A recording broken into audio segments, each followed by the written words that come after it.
Well, hello and welcome to another virtual talk on a family history related subject. This time I want to talk about researching your own family history, how you might go about it if you're considering it and haven't ever done it, or maybe you're looking for some kind of stimulation to get back into it after a period away from the hobby. So what am I going to cover in this talk? Well, first and foremost, I'm going to look at the difference between genealogy and family history, two words that are thrown around, and I just want to explain what I believe the difference between them is. Secondly, what's the point? Why might you want to look at researching your own family history? Thirdly, getting started. How do you just get the ball rolling? Then records and sources of information, where to find out stuff. And then I shall show you a few examples from my own research, each one of which has a little story attached to it. And then finally, a very brief assessment of how easy researching your own family tree might be. So, genealogy and family history. Well, a good dictionary definition of genealogy is this: the study of families and the tracing of their lineages to demonstrate kinship and pedigrees. So it typically creates a family tree of names and dates, and not a lot more usually, and it's all about illustrating relationships between people. Whereas family history is the addition of personal biographical information, anecdotal stories and photographs to bring family members to life. It tells a story. And I'm sure you're all familiar with the layout of a conventional family tree. We've all seen something like this, and there's no need really to me explain what's going on here. While we're on the subject of illustrating relationships, this diagram shows my relationship, and you can see that I am down here in the bottom right-hand corner, to a chap called Ian Terence Botham over here on the left. You will, I'm sure, be aware that he's now Lord Botham and arguably one of England's greatest ever cricketers. This demonstrates that Ian Botham and I are both descended from common ancestors, John Hutty and Anne Westerby. There are 4 generations between our common ancestors, which means that Ian Botham and I are 4th cousins. In case you're wondering, no, I'm rubbish at cricket. So that largely covered genealogy. So what's family history all about? Well, family history can be anything you want it to be. And quite typically, people produce books, booklets, pamphlets, biographies and websites. And they make reference to historical events of the day, particularly wars, natural disasters and so on. This is all putting people and places into context. It's true to say as well that anniversaries of some of these things generate a surge in the release of records online. The Battle of Trafalgar, 200th anniversary of that was 15 years ago. World War I, the Battle of Britain, most recently VJ Day and so on, generated a massive surge in the release of information. Here's the front cover of my own family history of the Hart family, as you can see there. This particular document is 128 pages long. It's A4, full colour, printed document and ring bound. I've got several hard copies of it, but it's also in PDF version, which is what I circulate to my other family members. This particular version is version 7. I'm now at version 8 and well into a work in progress of version 9. The picture on the front, in case you're wondering, is a view of Folkestone Harbour, and those of you who've seen my last 2 talks online will be aware that the Hart family hail very much indeed from Folkestone. So why bother? Why might you be interested in researching your own family history or looking at your own family tree? Well, maybe to prove or disprove a family story. I was told as a young boy that one of my ancestors was hanged in Dover Castle, and that's always been something that's been at the back of my mind. Uh, some people do it for religious, cultural, or status reasons. It's certainly true to say that many Americans are very keen to trace their ancestry back to the Pilgrim Fathers, who of course went across on the Mayflower. None of that's particularly interested me. To find out who I am is often given as a cause, and whether we like it or not, much of who we are is passed down to us from our ancestors in our DNA. So how useful it is just to research back and find out what it is that has sort of brought about our own makeup as individuals. TV programs, and I quote two here, Who Do You Think You Are? Or Long Lost Family, I'm sure many of you will be aware of. Who Do You Think You Are looks at the family histories of celebrities, and I know many people who've got into their own family history by watching these programs. Proving a link to a famous or infamous person maybe. My wife Mary was told many years ago that she's related to John Milton, the poet. And one of the reasons we wanted to look into her history was to prove or disprove that link. And by the way, she's not. Investigating a family secret. Those of you who watched the first of my online talks will be aware that that very much got me into family history, looking into the death of my grandfather, which turned out to be something rather unexpected. Sheer curiosity, perfectly good reason for looking into family history. Time on my hands, something to do, and there's been a huge resurgence of interest in researching family history during these times of lockdown, when people are looking for ways to occupy their time. Asked to do so by a relative, that happens quite often. And finally, chasing a possible inheritance. There is a website called Bona Vacantia, which translates as vacant goods. And it's a website run by a government department responsible for administering the estates of people who have died intestate and with no known relatives. And I do know people who've gone into family history to try and prove a link back to one of the people in the long list of Bona Vacantia people. There was a TV program some while ago called Heir Hunters, some of you may recall, and very often their starting point was the database in Bona Vacantia. So maybe you've decided to give it a go. Well, here's a few things to consider before you setting off, subtitled Things I Wish I'd Thought About, because all of these things would have made life a lot easier if I'd actually thought about them first. Okay, how will I store and index all the information I get? And it's very true that you very quickly acquire a huge amount of documents, documentation, emails, letters, photographs, newspaper cuttings, and so on. Data indigestion was the phrase that was given to me when I first got going. You need to have some kind of system. Is it just for you, or will you share it with others? And if you are going to share it with others, how do you intend to present it? Are you going to write a book such as I have done, although not published book, but will you present it like that? Will you draw a great big family tree? Will you create a website and so on? What about if you uncover something uncomfortable, and on both my side and my wife Mary's side, we uncovered something uncomfortable pretty early on, and it's how you might deal with that, and are you prepared to share it with your relatives, some of whom may have been very closely involved. Mary has an aunt who's currently 93 years old, and she was really not happy when Mary and I discovered something about her or about the relationships within that family. I'll come on to that briefly later. How much and how will I use the internet? Well, the main reason for that is to think about whether your computer's up to it. There's an awful lot of information available on the internet now. Can you access it, and are you prepared to? How much of your time will devote to it? Well, it's a bit like amateur radio, isn't it, really? If your XYL is already a radio amateur widow, do you also want to turn her into a family history widow at the same time? How much money do you want to spend on it? It needn't be too expensive a hobby, but authorised copies of birth, marriage and death certificates, for example, can cost at least £11 each, and can cost up to £35 if you want them. And so if you start buying 20 or 30 of these at a time, costs can soon mount up.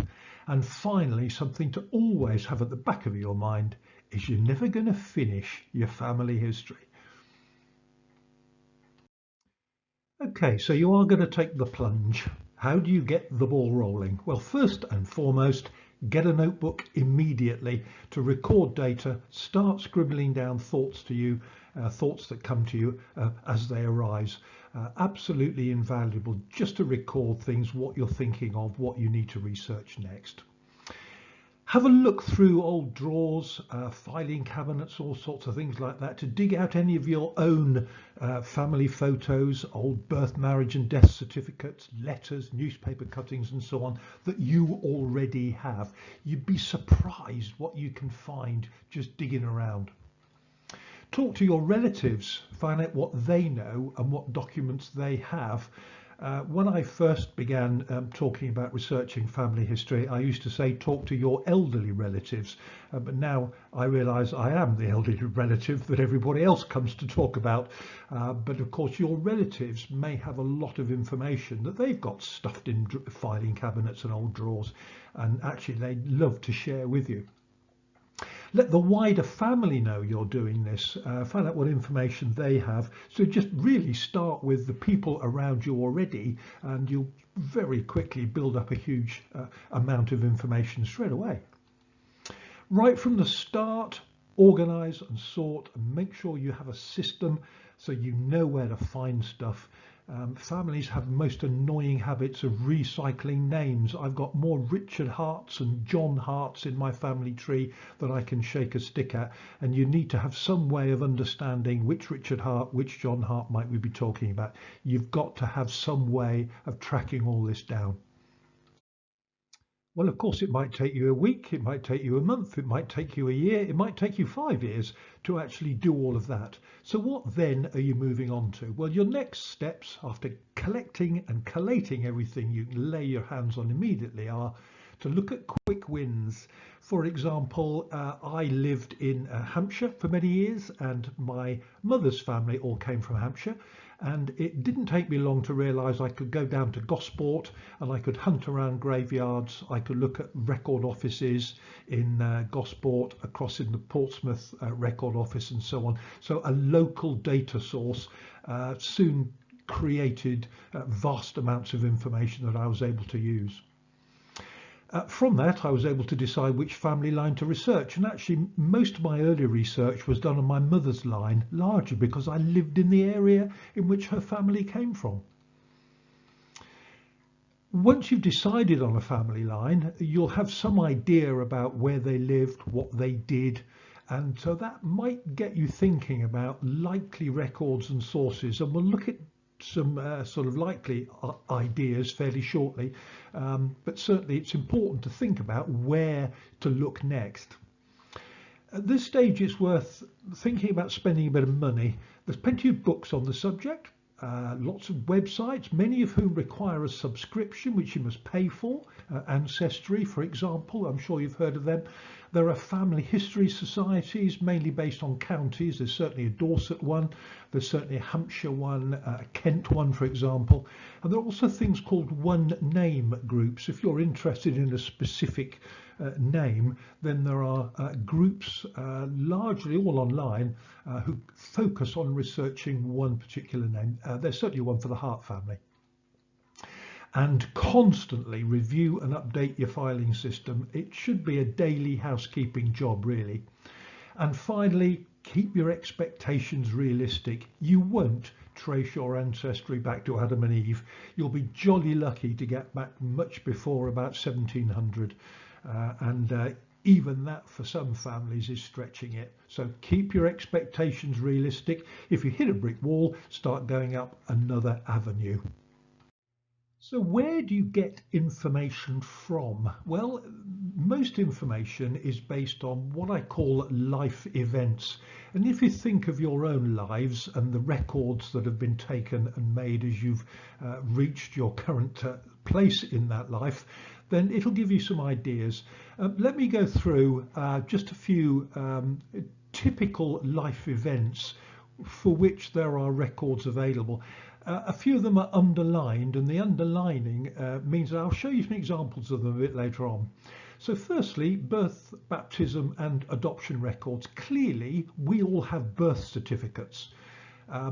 Prior to birth certificates, and it became mandatory to record births in July 1837, prior to that, most records were done by baptismal records. And in those days, many more people were baptized than are today.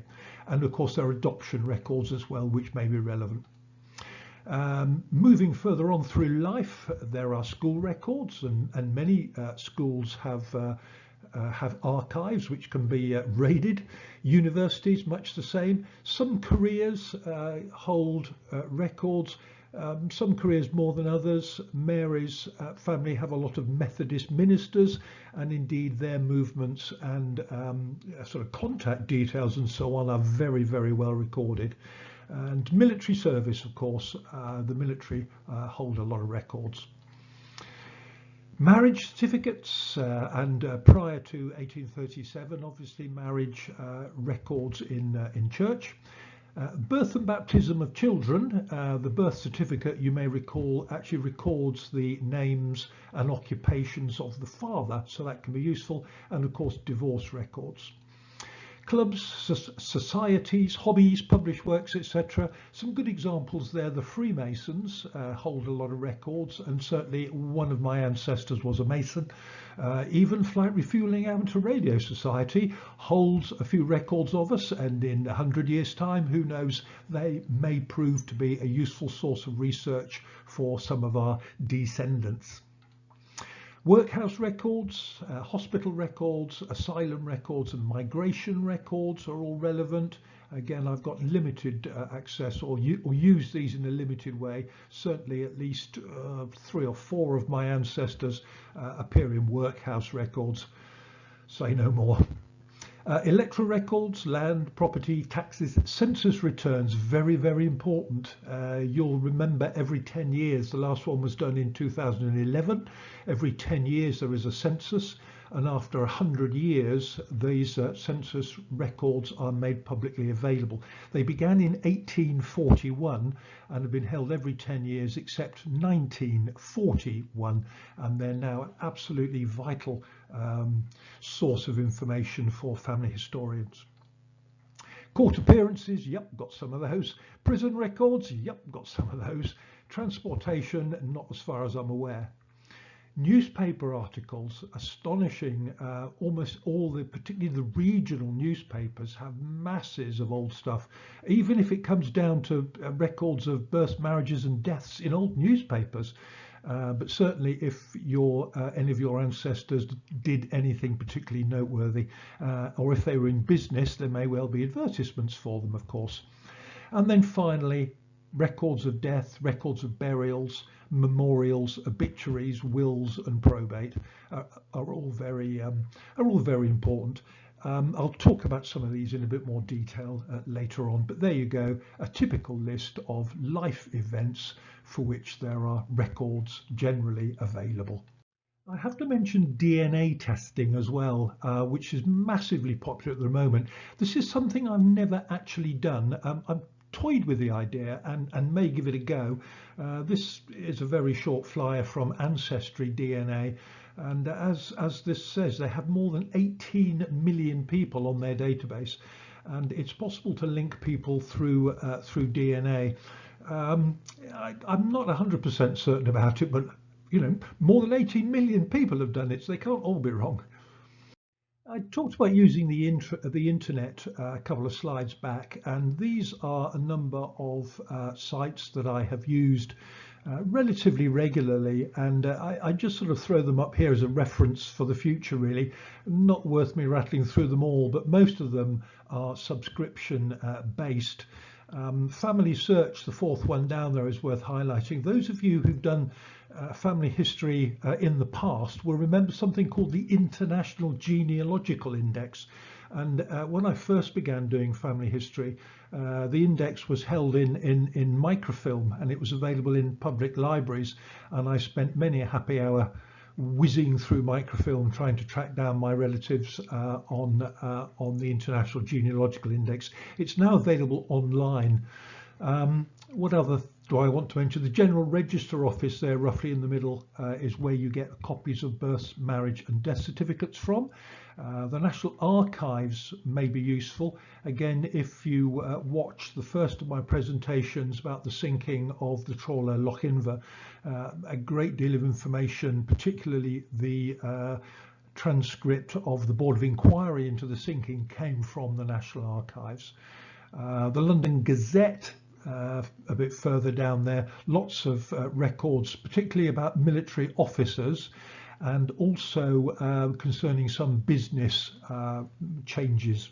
Pathé News, a lot of video stuff on there, and I've been amazed at what I've found on Pathé News. And of course, just Googling stuff is can be astonishingly rewarding. So there's just a few thoughts. If you just want to get going in a fairly simple way, you don't have to spend a lot of money on some of these things. For example, Ancestry, you can get a subscription for a very short period of time, or you can take out a rolling program, depending on how involved you think you're going to get. Good way to start some of this lot. So I just want to show you a few examples from my own research, largely my own family and also Mary's family, just to give you a few pointers as to the sort of stuff that you find out there, some of which is surprising, some of which teaches you stuff, and you know, some of which is really thought-provoking. And I'm just going to give you one or two examples of each of the things on this list. Well, probably my greatest pride and joy is this absolutely stunning photograph. It's clearly a wedding photograph, and it's my great grandparents on my mother's side, taken in Gosport in July 1905. The wedding wasn't a society wedding, and the groom, for example, looking very smart there, his occupation is recorded as a grocer's assistant, and I know that his bride was the daughter of the local pig farmer. So what with smugglers on my father's side and grocer's assistants and pig farmers on my mother's side, you can tell the kind of stock I come from. Stunning photograph though, isn't it? Really, really proud to have this photograph, and I think it's absolutely gorgeous, and it has pride of place on the wall in my study at home. And here's another beauty. This time it's from Mary's family. This is the wedding of her grandparents on her mother's side, and you'll notice the date, April 1917, so the First World War is in full flow, and the two gentlemen in uniform are an obvious subject of further research. The groom himself proudly sporting the uniform of a lieutenant in the Royal Flying Corps, and the other gentleman standing tall here is the best man. He is the older brother of the bride. His name's Lionel Houghton, and he is a captain in the Duke of Cornwall's Light Infantry. I've spent a lot of time looking at Lionel Houghton's military career, and it threw up a few surprises, which I'll come back to later on. He was actually wounded some 6 months before this photograph was taken in a battle on the Western Front. So this chap had already seen a fair bit of life by the time he got to this stage. But yeah, another absolutely gorgeous photograph. Well, I wanted to show you a typical marriage certificate, and here indeed is a copy of the marriage certificate of the wedding photograph we've just seen. Just notice the sort of detail it gives here. Not only does it give the date of the marriage, and obviously the names and surnames of the bride and groom, their ages. It gives their occupation, so here we have Lieutenant Royal Flying Corps, and the residence at time of marriage, and here we are, the groom was living in Andover, and this is his father's name and surname, so we get a lot of family related information attached to it already. The bride, notice Dorothy Houghton, address at the time of marriage was in Delabole, if that rings a bell. How about the father's name and profession here? Frank Lil Houghton, who was the manager of the Delabole Slate Quarry. So many of you will be aware of Delabole Slate. Well, Mary's great-grandfather was the manager of the Delabole Slate Quarry in April the 17th, 1917. You'll notice the date of this certificate. This is a proper certified copy. taken in January 2014, carrying the stamp down here of the General Register Office. To obtain a copy of a certificate like this now would cost typically £11. This is another favourite photograph of mine, and how many of you have pictures like this? This is four mothers, and firstly, starting with the baby there, that is my own mother. This picture was taken the day after her first birthday, and her mother standing tall on the left there, my grandmother. I remember her well, and she died a few years ago at the ripe old age of 103. My great-grandmother is standing next to her, and you'll remember we've already seen her wedding photograph, haven't we? That's the very grand one I showed you first of all, and here she is in 1932. I remember her as well. And finally, my great-great-grandmother there, Jane Gunnis, looking very stern in her extremely Victorian get-up.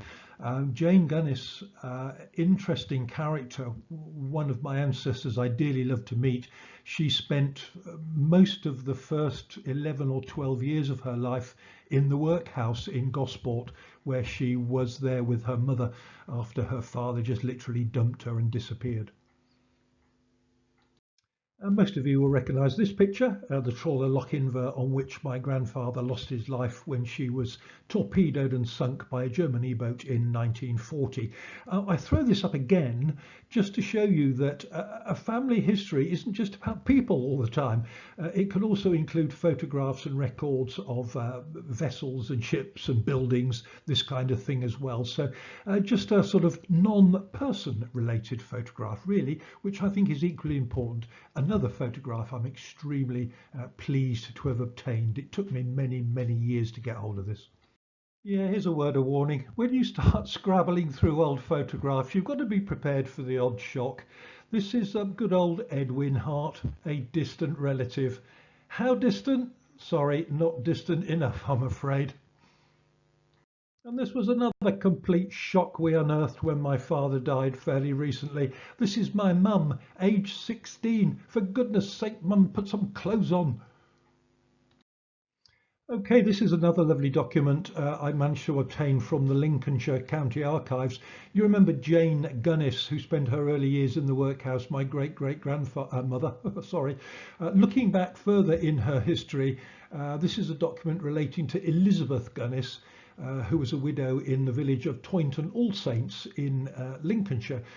She actually ran a windmill and was a miller by trade, and when she died in June 1737, this was an inventory that was done of all of her goods, so that it could all be sort of parcelled up for probate. I'm not going to go through it, but there's a couple of lovely things. What it does is it actually lists the belongings down here and then puts a price alongside them all, and there's some lovely ones in here. In 1737, for example, 3 mares and 1 foal and 1 horse were valued at £14 and 2 shillings. 1 swine hog was valued at £1. A lovely one for me, of course, because many of you know that I'm into clock repairing. 1 clock and other furniture in the dwelling house, £3 and 5 shillings. My other favourite one is the hushelment in the mill, 10 shillings. It took me a while to discover what hushelment was. And finally, there's actually a book of sort of old English words that I finally uncovered in a library some years ago. And I'm delighted to say that hushelment means nothing other than stuff. So hushelment in the yard, in the mill, the stuff in the mill, 10 shillings. Lovely document. I wonder what it would be worth now. Of course, many families will have something like this. This is the telegram that my grandmother received in 1940, very bluntly and brutally, if you ask me, reporting the death of her husband.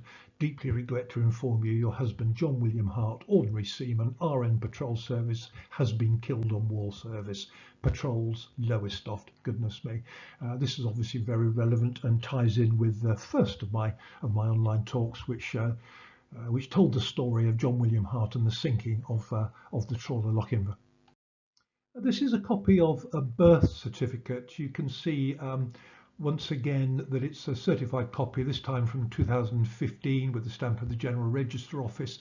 Just want to run through this very briefly. The birth was originally on the 7th of August 1943, and it's the birth of a girl called Susan Mary. Name and surname of father, nothing. Name, surname and maiden surname of the mother, Margaret Capel Edwards, a canteen supervisor of White Lodge, Winchester Hants. Occupation of father, nothing. Signature, description and residence of the informant, M. Capel Edwards, and so on and so forth.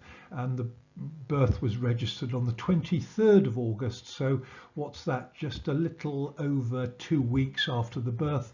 And notice this annotation here, adopted, and a signature by the Superintendent Registrar. Quite clearly, this little girl was born illegitimately during the war and had been adopted and just basically given up by her mother. Who was the mother? My wife Mary's mother, which came as a heck of a shock to us all. My wife Mary actually has a much older half sibling. We have no way of knowing if she's still alive or what became of her or even what she's called now. Absolutely fascinating, but there is or was somewhere out there a half sister, another daughter of Mary's mother. And here we have an old baptism record. I want to show you for two reasons.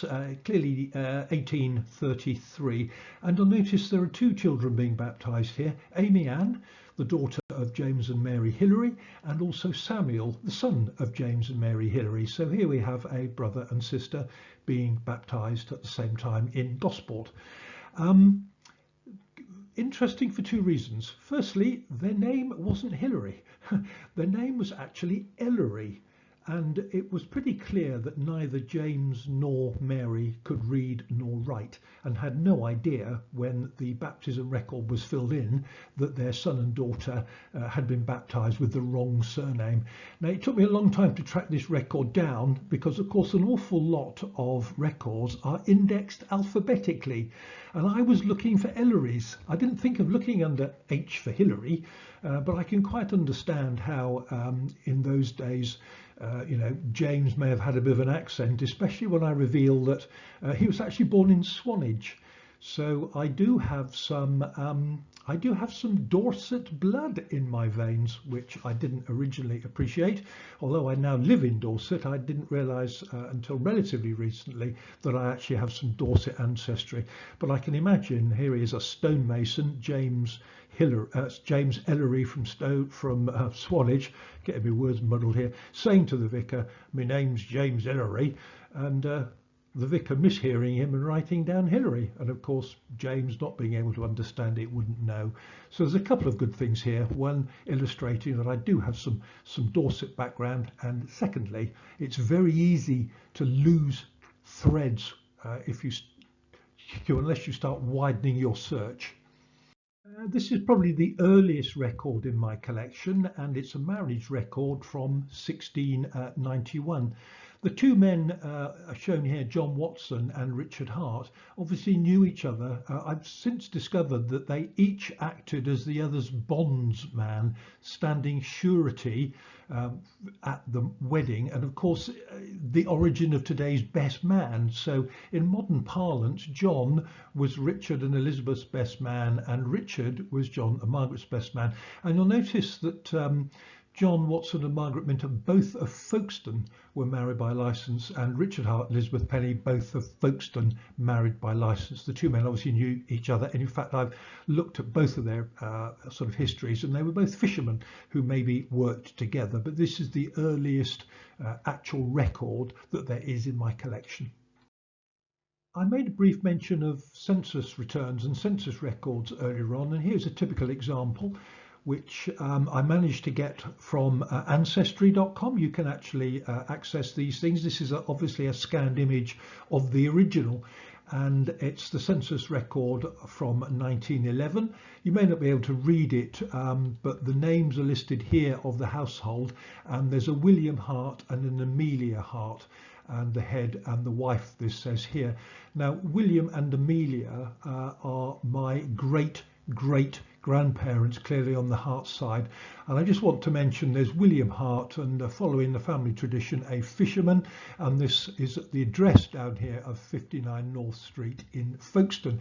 I just want to also point out, because I'll come back to him in a minute, but apart from William and Amelia, down here there's a chap called Edward, who is their son, and he is 13 years old at the time of the census. So there's a massive amount of information on here. It lists names, it lists relationships, it lists ages, it lists occupations, and it lists where they were born down here, the address which they lived. Oh, and also the number of rooms in the house, 6 rooms. So there you go, a lot of information in the census, absolutely vital piece of research material. So newspapers can provide an awful lot of information. Remember Captain Lionel Horton, the best man in the wedding photograph of Mary's grandparents, which we saw a little while ago? Well, how's this then? Here's a headline on the Western Morning News in 1940. Alleged pose as baronet, check charges, court-martial on DCLI officer. Yep, one and the same. I'm afraid Captain Horton, hero of the First World War, by the time we got to 1940, probably as a result of post-traumatic stress, that kind of thing, he had a bit of a reputation for gambling and drinking, and he actually spent a number of weeks roaming round London, cashing dud checks, pretending to be a baronet, and borrowing money left, right and centre, and he was subsequently court-martialed as reported on the front page of the Western Morning News. I'm sure every family's got one of these. And this is how the London Gazette reported the outcome. Captain Horton was cashiered, in other words, slung out of the army by sentence of a general court-martial. He was charged with, let me get this right, conduct unbecoming of an officer and a gentleman. There we go. London Gazette I have mentioned already as a useful source of information. Well, here is a useful reference to a military sort of piece of information. Let's move on to the next slide, which also is another London Gazette entry. This time it's a business statement, and I'm not going to go through it in great detail, but this relates to a partnership between one Andrew Henry Adams and John Fraser Hart. Now, John Fraser Hart is my, let me get this right, my great grandfather.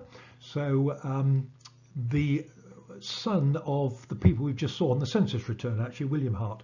And you'll notice Andrew Henry Adams and John Fraser Hart were fish salesmen and auctioneers at the Stade, the Fish Market, Folkestone. And the company name at the time was A.H. Adams. And the partnership between the two was dissolved in April 1926.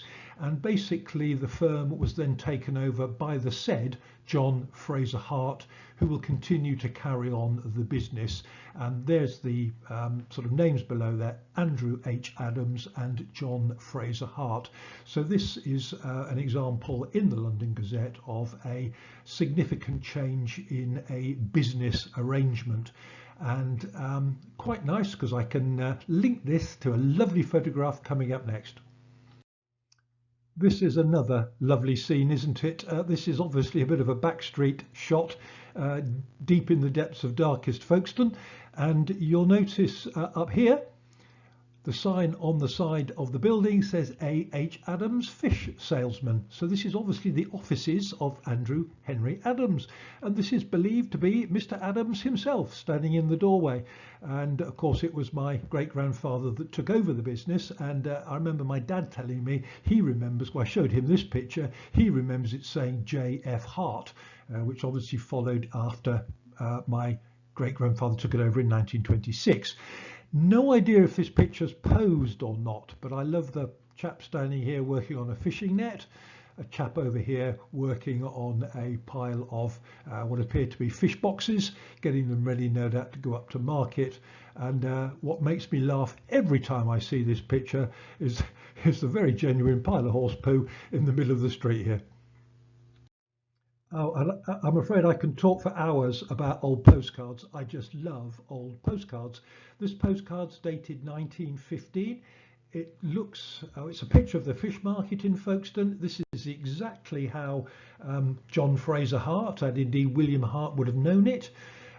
Absolutely gorgeous. These things are available on eBay for pence. Sometimes you might have to pay £2 or £3, but in my mind they are absolutely worth every penny.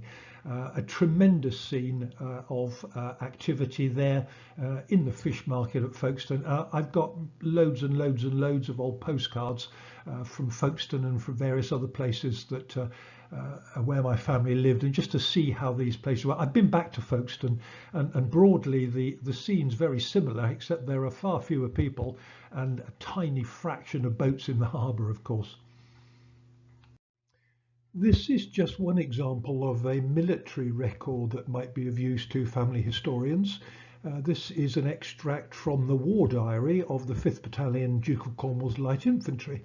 It was actually written in his own hand, as you can see, by Captain Lionel Horton, and countersigned in the bottom right hand corner by his boss, Major Borden.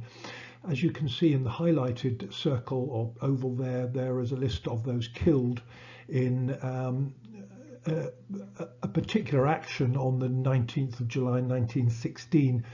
We now know this, according to the history books, as the Battle of Fromelles, and many thousands of particularly Australian troops were killed on that day.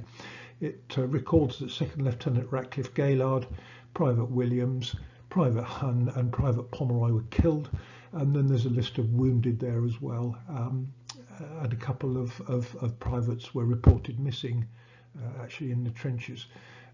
Makes harrowing reading. There are several of the names there where after the names in brackets it records shell shock, shrapnel injuries, and you probably can't read it very well, but the very last entry right at the bottom there says number 2653, Corporal Eade was treated by the medical officer suffering from gas effects. So, pretty horrible stuff, and maybe this goes some way towards explaining why Captain Horton had so many problems in later life. Wills are readily available, and they're often a useful source of information. This is the last will and testament, as it proudly declares, of one of my ancestors, Richard Hart, and it was dated 1829. Why is it of value? Because very often, of course, the will name the executors. It will also say that goods or chattels are left to members of the family, which it then goes on to name, and so provides a useful source of information, often just confirming really the data obtained from other bits and pieces. In my experience, gravestones are not incredibly reliable sources of information. I've spent many happy or unhappy hours traipsing around graveyards trying to find headstones that don't actually exist, and a lot of churches these days clear them away, and or they've been disposed of in one way or another, and quite often they also contain a number of factual errors, and I've got lots of examples of those. However, I'll show you this one. This is in Hawkinge Cemetery in Folkestone, and remember the Hart family, William Hart and Amelia Hart. I showed you their census return in 1911, and just to run through this, in loving memory of our dear mother, Amelia Rose Hart, passed away 7th of June 1920, aged only 57. And I also pointed out on the census return the name Edward. Well, this says also of Edward Geoffrey Hart, son of the above, drowned at sea May the 15th, 1919, aged just 21. Notice his mother survived only just over a year after he died, and it's reported she died of a broken heart, losing her dear son. And then nothing but sweet memories can ever in our hearts abide. And then William Hart, who died much later on in 1948, but is recorded here. This episode, Edward being drowned at sea, is worth reporting. In 1919, he and his father William were actually fishing that day, being fishermen, on a boat, and the name of the boat was Amelia Rose, named after Edward's mother and William's wife, of course. And it was a fairly foggy morning out in the Channel that day, and very sadly the boat was run down, according to a newspaper report, by an American destroyer that came screaming down upon them out of the sea and just smashed into this little fishing boat. Edward's body was never recovered, but William clearly survived and carried on and lived to the ripe old age of 86. Okay, just to wrap up this little story, really, these are 3 entries in the probate register. First of all, F. Edward himself, who, remember, died age 21. And 59 North Street, you may recall the 1911 census return showed him living there, and he left his effects to William, his father. Next, of course, the following year, his mother, Amelia Rose, died, still at 59 North Street, and she left her effects to William, her husband. And finally, much later, 1948, William himself died, by which time he'd moved to 42 Warren Road. And he left his effects to his 2 sons there, John Fraser and Richard, and to his daughter, Cecilia, who by now was the wife of Frank Mills. Really useful sources of information because it identifies relationships, dates, and addresses, of course. So lots to glean from probate records. Okay, and finally, here's a very brief chart to suggest how easy it would be for you to research your own family history, or maybe to resume researching your family history. Not a foolproof guide, but here's a few things to think about. First of all, then, it's easier if you come from a local family who didn't move around. All the records are likely to be in one place. Much easier with an unusual name. You know, if your name is Jones and you come from Cardiff, you might have a few problems. Much easier with small families and fewer children because you don't get quite so much confusion where the same names recur. Easier if they were good churchgoers back through the generations because there'd be plenty of church records to go back to. And obviously, if you are linked to royalty or a well-to-do family, you'll probably find somebody's already done the work for you, and you can actually go back and simply use other people's work. It's going to be harder with a very common name. I've been relatively lucky in my family. Hart is not terribly common, and most of the other names in my family are fairly straightforward too. Adoptions can completely sort of slow you down quite dramatically. It's not the end of the world, but if any of you have watched Long Lost Family, then you will know that adoptions complicate the issue. If your family was based a long way away or was foreign, particularly foreign, then they had completely different sets of records, so that can slow you down. Large families, many children, like I said, are likely to be complications with repetitive names. Spelling variations does crop up. I've already mentioned, I showed you the birth certificate, baptism certificate correction of Amy Ann Hillary. It was actually Ellery. And the name Gunnis, which has occurred in my family a lot, is often misspelt, and indeed sometimes misspelt Guinness, which can completely mess up researching. Poor or illiterate family, well, again, there's another example. James Ellery allowing his poor daughter's baptism to be recorded as Amy Hillary, which slowed me down dramatically. And if you come from a peripatetic family, the records will be scattered all over the place, and there's examples of that. And as it says there, it's only an approximate guide. Please don't think if you fall into the harder category that it's going to be impossible. Almost certainly not. And just to conclude, this is a warning I was given when I started out, which I think still holds true today. Researching family history is like tackling an enormous jigsaw puzzle, except you've no idea how many pieces there are. At least half the pieces are missing. Every time you insert a piece, at least 2 more gaps appear. There are no edge pieces and certainly no picture on the box. If you can cope with this, you'll be fine. Well, there we are. Hope you've enjoyed that, and maybe it's inspired you to either take up a little bit of work to research your own family history, or maybe it's encouraged you to return to it. And while we're still in lockdown or still involved in these strange times, maybe you've got plenty of time to deal with it. All the best now, take care, and 73.